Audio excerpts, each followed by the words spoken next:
Welcome back to another lecture of the photosynthetics in the higher organism. इस lecture में ना हम जो मेनली बात करने वाले हैं कि प्लांट ना जो प्रोसेस करता है, फोटोसिंथेटिक्स करता है, वो कुछ अलग टाइप से होते हैं। मतलब जो हमने पढ़ा है ना फोटोसिंथेटिक्स, वो भी स्टेप बाय स्टेप प्रोसेस है। तो हम आज के लेक्चर में ना वही स्टेप बाय स्टेप प्रोसेस को देखेंगे। चलिए स्टार्ट करते हैं। तो जो फोटोसिंथेटिक प्रोसेस है आपका, जो भी आपका फोटो सिंथेसिस प्रोसेस, जो भी फोटोसिंथेसिस प्रोसेस है, ये दो टाइप पे डिपेंड है। एक जो है उसको बोलेंगे लाइट डिपेंडेंट फोटोसिंथेसिस, दूसरे बोलेंगे लाइट इंडिपेंडेंट फोटोसिंथेटिक्स। अब लाइट डिपेंडेंट फोटोसिंथेसिस को बोलते हैं हम लाइट रिएक्शन।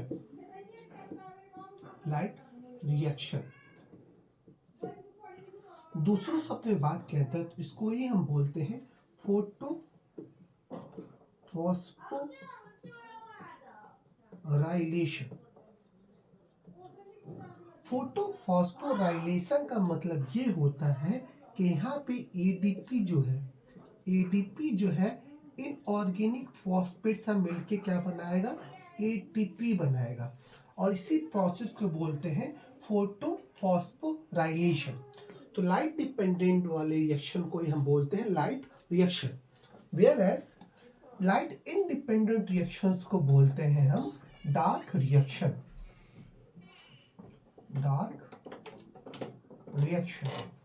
डार्क रिएक्शन को हम अलग नाम से भी बोलते हैं, that's called the Calvin cycle. इसको अलग नाम से भी बोलते हैं C3 साइकिल। उसको एक नाम से और बोलते हैं, उसको बोलते हैं बायोसिंथेसिस पाथवे।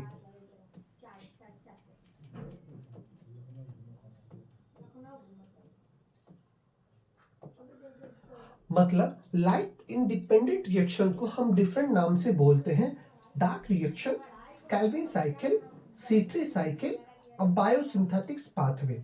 डार्क रिएक्शन इसलिए बोलते हैं कि लाइट के प्रेजेंस में भी होता है और लाइट के एब्सेंस में भी होता है, दैट्स इसीलिए हम इसको बोलते हैं डार्क रिएक्शन। हम इसको कैल्विन साइकिल इसलिए बोलते हैं क्योंकि जिसने दिया था साइंटिस्ट का नाम मेल्विन कैल्विन था, तो कैल्विन साइकिल के नाम पे ही बन गया। इसको एक नाम से और बोलते हैं C3 साइकिल, बिकॉज में मोस्ट स्टेबल जो कंपाउंड बनता है ना वो 3 कार्बन का बनता है, दैट्स PGA, ठीक है, फॉस्फोग्लूटारिक एसिड। और लास्ट इसको एक नाम से और बोलते हैं बायोसिंथेटिक्स पाथवे।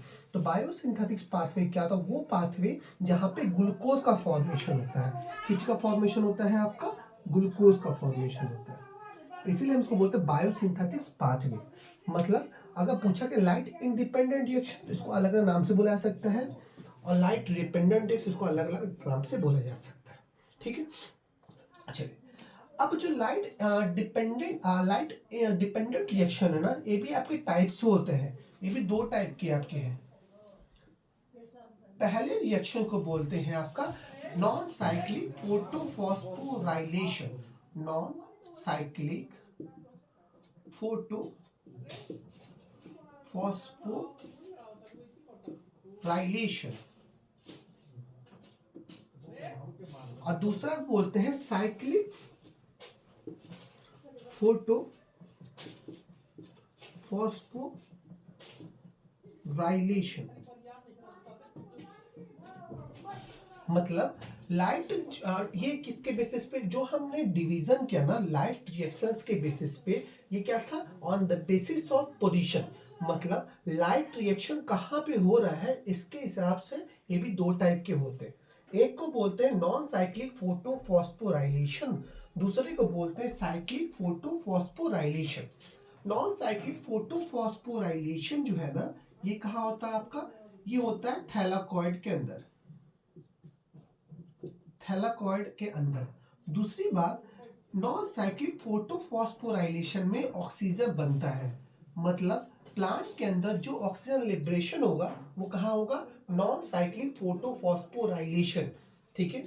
तीसरी बात ये बोले इसके नॉन साइक्लिक फोटोफॉस्फोराइलेशन में ATP plus N A D P H NADPH मतलब यहाँ पे एटीपी के साथ साथ NADPH भी फॉर्मेशन होता है। नॉन साइक्लिक फोटोफॉस्फोराइलेशन के पास होते हैं एंजाइम्स, और ये दो टाइप के एंजाइम होते हैं। पहले एंजाइम्स की बोलते हैं कॉम्प्लेक्स एंजाइम।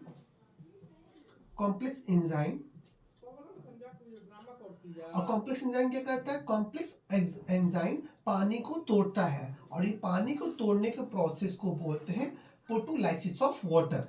दूसरा जो एंजाइम है उसको बोलते हैं NADPH बोलते हैं रिडक्टेस। दूसरे एंजाइम को बोलते हैं NADPH रिडक्टेस। और ये क्या करता है? NADPH रिडक्टेस क्या करता है? NADP प्लस जो भी हाइड्रोजन जो वाटर के टूटने से निकला ना, उसको जोड़ने का जो काम करता है एंजाइम्स करता है, उस एंजाइम का नाम है NADPH रिडक्टेस। वेयर एज अगर बात किया जाए साइक्लिक फोटोफॉस्फोराइलेशन में, तो सबसे पहले ये कहाँ होता है आपका? ये जो साइक्लिक फोटोफॉस्फोराइलेशन जो है ना, वो होता है आपका स्टोमा के अंदर,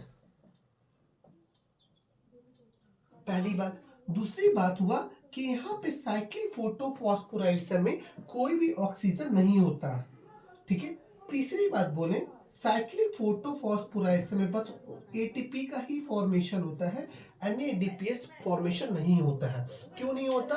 बिकॉज इसके पास कॉम्प्लेक्स एंजाइम नहीं है, राइट, और ना ही आपका NADPH आपका है, ठीक है।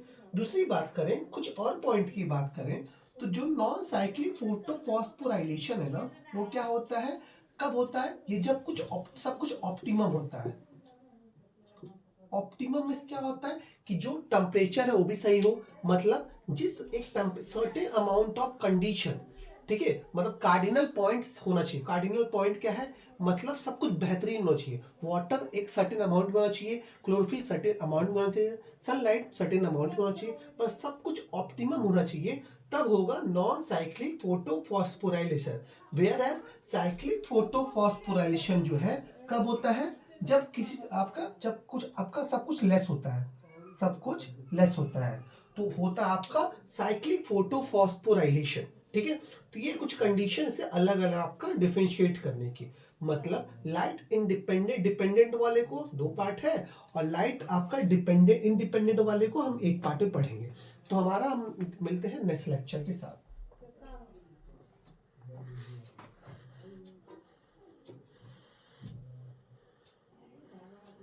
अरे माई बाबू